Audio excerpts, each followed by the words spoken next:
여야가 어제 7월 국회 정상화에 합의하면서 본격적인 의사 일정이 시작이 된 겁니다.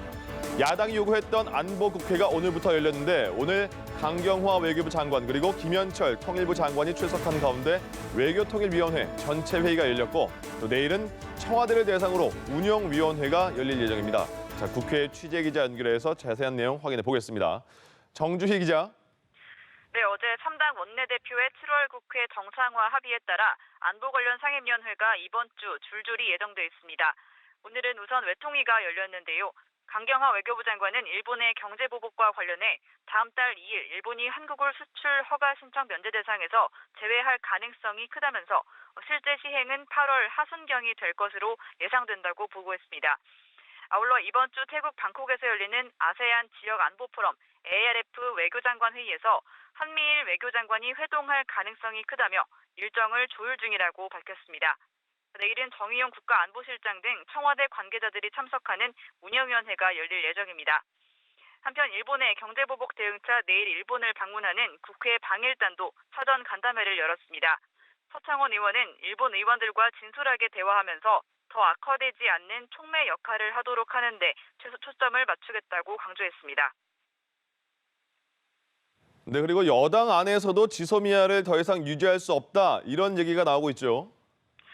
네, 여당인 민주당 안에서 한일 군사정보보호협정, 지소미아 폐기 목소리가 점차 확산되는 모습입니다. 일본 경제침략대책특위 위원장을 맡고 있는 최재성 의원은 일본의 수출 규제 조치가 계속되는 한 지소미아 문제는 연장에 동의할 수 없음을 분명히 해야 한다고 주장했습니다.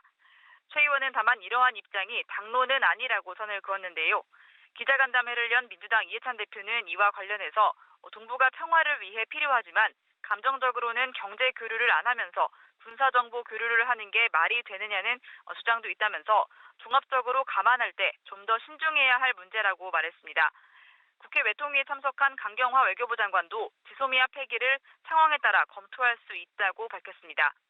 이와 관련해 한국당 일본 수출규제대책특위 위원장인 정진석 의원은 당론은 아니지만 안보 문제와 결부시키는 것 자체가 좀 바람직하지 않다고 말했습니다. 한편 한국당에서 북한 미사일 도발에 대응해 핵무장론을 제기한 데 대해 정치권에서 공방이 벌어지고 있는데요. 민주당은 한미 동맹을 완전히 폐기하고 국제사회와 결별하자는 소리나 마찬가지라며 대단히 위험천만한 발상이라고 비난했습니다. 강경화 외교부 장관도 한국형 핵무장은 전혀 고려하지 않고 있다고 선을 그었습니다. 네, 정주희 기자, 여야가 모레 그러니까 8월 1일이죠. 8월 1일에 본회의를 열고 추경안을 처리하자 이렇게 합의를 했는데 시간이 얼마 남지 않았습니다. 심사가 재개됐습니까? 네, 여야 합의에 따라 추경 심사도 오늘부터 재개됐습니다. 합의한 대로 모레 추경안을 처리하려면 이틀도 채 남지 않아 졸속 심사 우려가 나오는 상황에서 여야는 여전히 큰 인식차를 보이고 있습니다. 민주당은 경제 활성화 추경임을 강조했는데요. 이인영 원내대표는 어려운 대내외 경제 상황에 신속히 대응할 수 있도록 심사에 진력할 것이라며 정부는 두 달 안에 70%의 예산을 집행할 수 있게 비상하게 준비해달라고 주문했습니다.